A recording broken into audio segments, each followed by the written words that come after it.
ನಮ್ಮವರೇ ಆದಂತಹ ಶ್ರೀಯುತ ಗೋವಿಂದ ಭಟ್ರು ಏತರ್ಕ ಕಾಸರಗೋಡು ಇವರನ್ನು ಹಾರ್ದಿಕವಾಗಿ ನಿಮ್ಮೆಲ್ಲರ ಪರವಾಗಿ ಸ್ವಾಗತವನ್ನು ಕೊಡ್ತಾ ಇದ್ದೇವೆ. ಇವತ್ತಿನ ಸಮಾರಂಭಕ್ಕೆ ವಿಶೇಷ ಅತಿಥಿಗಳಾಗಿ ಶ್ಯಾಮ್ ಪ್ರಸಾದ್ ಕೊಳಮರುವ ಅವರನ್ನು ನಿಮ್ಮೆಲ್ಲರ ಪರವಾಗಿ ಹಾರ್ದಿಕವಾಗಿ ಸ್ವಾಗತವನ್ನು ಕೊಡ್ತಾರೆ. ಅದೇ ರೀತಿ ವಿಶೇಷವಾಗಿ ಅತಿಥಿಗಳಾಗಿ ನಮ್ಮ ಮಡಿಪಿನ ವಿನಾಯಕ ರಜತ ಭಟ್ ಅವರನ್ನು ನಿಮ್ಮೆಲ್ಲರ ಪರವಾಗಿ ಹಾರ್ದಿಕವಾಗಿ ಸ್ವಾಗತ ಭಾಷಣವನ್ನು ಮುಗಿಸ್ತೇವೆ.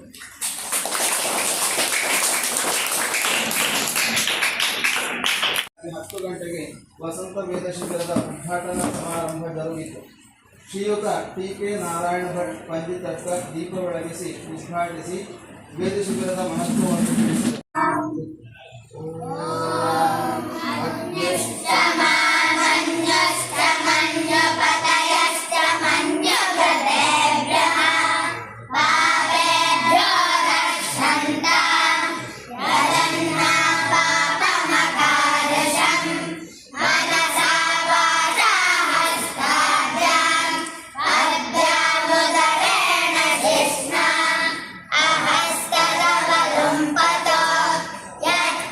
Cha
ನಿತ್ಯ ನೈಮಿತ್ತಿಕಗಳ ಮಾಡಿಕೊಂಡು ಬರೆಕೋ ಅದರ ಕಲಿಸುವಂತಹದ್ದು ಬ್ರಾಹ್ಮಣರ ಮೊದಲ ಆದ್ಯತೆ. ಎಂತ ಮಾಡಬೇಕಪ್ಪ ಅಂತ ಹೇಳಿದರೆ ಸಂಧ್ಯಾ ವಂದನೆ ಮೊದಲು. ಜನಿವಾರ ಹಾಕಿದವ ಪ್ರತಿಯೊಬ್ಬನೂ ಕೂಡ ಸಂಧ್ಯಾ ವಂದನೆ ಮಾಡಲೇಬೇಕು.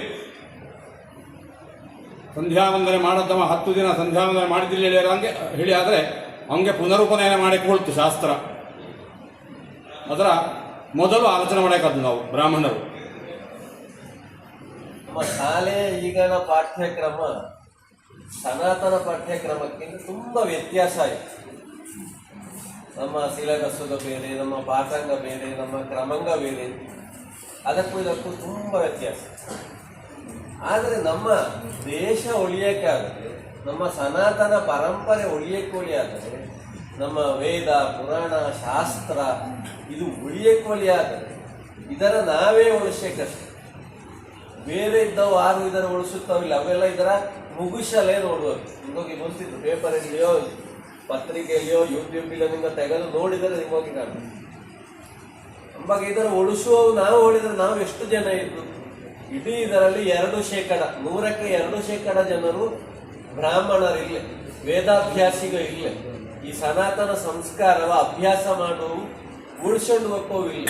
ಇದುವರೆಗೆ ಉಳಿದು ಹೊಳಿಯಾದರೆ ನಮ್ಮ ಹಿರಿಯವರು ಎಷ್ಟು ಕಷ್ಟ ಬಂದಿಕ್ಕು ಹೇಳೋದರ ಯೋಚನೆ ಮಾಡಿ.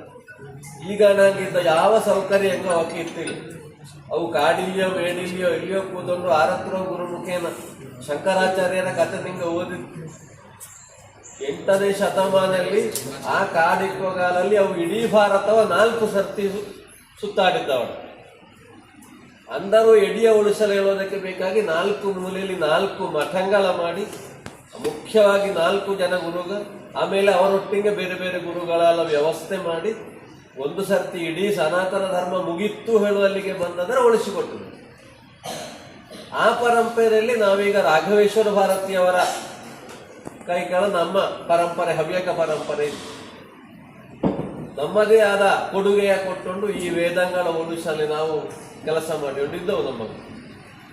ಮಗ ನಿಂಗೋಗಿ ಅದರ ಮುಂದುವರಿಸಿಕೊಂಡು ಹೋಗುವಂತಹ ಜವಾಬ್ದಾರಿ ಇತ್ತು. ಈಗ ಗುರುಗಳು ಹೇಳಿದ್ದವು, ದಿನವೂ ಸಂಧ್ಯಾ ವಂದನೆ ಮಾಡಕ್ಕೆ ನೋಡಿ. ಈಗ ಮನೆಗೆತ್ತಿಯಪ್ಪಗಳು ನನಗೆ ಹೋಮ್ ವರ್ಕ್ ಇತ್ತು, ನನಗೆ ಆಡ್ಲಿತ್ತು, ನನಗೆ ಇದ್ದು ಹಾಗೆ ಮಾಡುವಾಗ ಮೊದಲು ನಿಂಗೆ ಒಂದು ಟೈಮ್ ಟೇಬಲ್ ಮಾಡಕ್ಕೆ, ನಿಂಗಳ ಮುಖ್ಯವಾದ ಕೆಲಸಕ್ಕೆ ಯಾವ ಸಮಯ ಪಡೆಯಬೇಕು, ಸೂರ್ಯನ ಪಡೆಯಬೇಕು ಹೇಳ್ತು ಅಥವಾ ಸೂರ್ಯನ ಮಂತ್ರ ಹೇಳಿದ್ರು ಶಕ್ತಿ ಬತ್ತು. ಅದಕ್ಕೆ ಜ್ಯೋತಿಷ್ಕರು ಹೇಳ್ತವು, ಆದಿತ್ಯ ಹೃದಯ ಸ್ತೋತ್ರ ಹೇಳಿದ ದಿನಾಗಳು ಹೇಳಿಕೊಂಡಿದ್ದರೆ ನಮಗೆ ಆರೋಗ್ಯ ಹಾಳಾಗುತ್ತಿಲ್ಲ ಹೇಳಿ. ಅಷ್ಟರಲ್ಲಿ ನಾವು ವೈದಿಕರು ವೇದಾಧ್ಯಯನ ಮಾಡಿಸಿದ್ದವು, ಗುರುಗಳು ನಮ್ಮ ಕೈಯಿಂದ ಗಾಯತ್ರಿ ಹೇಳಿಕೊಟ್ಟಿದ್ದವು. ಅದರ ಹೇಳಿದ್ರೆ ಅಷ್ಟೇ ಪವರ್ ಬತ್ತು. ಸುಮಾರು ಜನ CEO ಇದ್ದವು, ಸುಮಾರು ಜನ ದೊಡ್ಡ ದೊಡ್ಡ ಸ್ಥಾನಲ್ಲಿ ಇಪ್ಪವು, ವೇದ ಕಲ್ತು ಹೋದವು ಇದ್ದವು. ವೇದ ಪವರ್ ಅಷ್ಟಿದ್ದು ಹೇಳಿ ಹೇಳ್ಬಿಟ್ಟು ನಾವೀಗ ವೇದ ಮೊದಲೇ ಹೇಳಿ ಆಯ್ತು ಗುರುಗಳೆಲ್ಲ 5000 ವರ್ಷದಿಂದ ಅದು ಬರ್ತಾ ಇದ್ದು ಹೇಳಿ. ಅದರಲ್ಲಿ ವೇದ ಮಾತೇ ಹೇಳಿದ್ದು. ಅಮ್ಮ ಎಂತೆಲ್ಲ ಮಾಡ್ತು ಮನೆಯಲ್ಲಿ. ಅಮ್ಮ ಅಡಿಗೆ ಮಾಡಿದ್ರೆ ಒಂದು ದಿನ ಊಟ ಇಲ್ಲ, ಸರಿ 2 ದಿನ ಅಡಿಗೆ ಮಾಡಿದ್ದಿಲ್ಲ. ಅಮ್ಮ ನಿಂಗಳ ಪ್ರೀತಿಯೇ ಮಾಡ್ತಿಲ್ಲ ಹೇಳಿ. ಬಪ್ಪನ್ನ ಮೊದಲು ಆ ಮಹಾ ಪೆದ್ದ ಆಗಿತ್ತಿದೆ. ನಮ್ಮಲ್ಲೀಗ ಎಂತೂ ಒಂದು ನೋಡಿತ್ತಿಲ್ಲ, ಓದೋ ಮನಸ್ಸೇ ಒಂದು ನೋಡಿತ್ತಿಲ್ಲ. ಓದುದು ಹೇಳಿದ್ರೆ ಬೇಡ ಹೇಳಿ ಹೊಡಿತಿದ್ದ. ದಿನಾಗಳು ಉದಿಯಪ್ಪ ಹೋದ್ರೆ ಉದಿಯಪ್ಪ ಕ್ರಿಕೆಟ್ ಆಡಿ ಹೋದ್ರೆ ಹೊತ್ತಪ್ಪ ಒಂದು ನೋಡಿತ್ತಿದ್ದೆ ಮನೆಗೆ. ಓದ್ ನಡೀತಿಲ್ಲ, ಬೇಡ ಓದು ಬೇಡ, ಓದ ಮನಸ್ಸೇ ಗೊತ್ತಿಲ್ಲ, ಓದಿನ ತಲೆಗೆ ಹೋಗ್ತಿಲ್ಲ. ಎಂತ ಮಾಡೋದು? ಅಪ್ಪ ಅಮ್ಮ ನಾವು ವೇದ ಪಾಠಕ್ಕೆ ಕಳಿಸಿದ್ರು, ನೀ ಇಲ್ಲಿ ಬಾ, ಏನ ಇಲ್ಲಿ ವೇದ ಪಾಠಕ್ಕೆ ಬಂದಿಕೊಡು, ನನಗೆ ಓದು ರೆಡಿ ಆಗಿ ಬೇಡ, ತಾನು ಪೆದ್ದ ಏನ ಓದು ರೆಡಿ ಆಗಿ. ಆದ್ರೆ ಗುರುಗಳ ಆಶೀರ್ವಾದ ಅಂತ ಓದಿದವ ಏನ ಕ್ಲಾಸ್ಲಿ ಫಸ್ಟ್ ಬೈಂದ ಕೇಳಿ. ನನ್ನ ಕ್ಲಾಸ್ಲಿ ಫಸ್ಟ್ ಇತ್ತಿದ್ದೆ ಅವಾಗ, ಫಸ್ಟ್ ಸೆಕೆಂಡ್ ಥರ್ಡ್ ಎಲ್ಲ ಕೊಟ್ಟುಕೊಂಡು ಇತ್ತಿದ್ದು, ಏನೋ ಫಸ್ಟ್ ರ್ಯಾಂಕ್ ಬೈದವ. ಕನ್ನಡ ಬರೋದಲ್ಲೇ ರಜಾ ಬಪ್ಪವ ಕನ್ನಡ ಬರೋದು ಪರೀಕ್ಷೆ ಪಾಸ್ ಮಾಡಿದ್ದೆ, ಗೊತ್ತಿದ್ದೆ ಇಲ್ಲಿ ಹಾಗೆಲ್ಲ ಮಾಡಿದ್ದೆ. ಅವಾಗ ಇಲ್ಲಿ ಪರೀಕ್ಷೆ ಬರೋದೇ ಪರೀಕ್ಷೆ. ಅಮ್ಮ ಹೇಳಿದ್ದಾರೆ, ಮಕ್ಕಳಿಗೆ ನಾವು ಹಿರಿಯರಿಗೆ ನಮಸ್ಕಾರ ಮಾಡಬೇಕು, ವೇದ ಪುಸ್ತಕ ಓದಬೇಕು, ಸಂಧ್ಯಾವಂದನೆ ಮಾಡಿಕೊಳ್ಳಿ. ನಮ್ಮ ಇತ್ತೀಚೆಗೆ ಶ್ರೀ ಗುರುಗಳು ರಾಘವೇಶ್ವರ ಭಾರತಿಯವರ ನಿರ್ದೇಶನ ಪ್ರಕಾರ ಟ್ರಸ್ಟಿನ ಕಮಿಟಿಯ ಬದಲಾಯಿಸಲಾಯಿತು.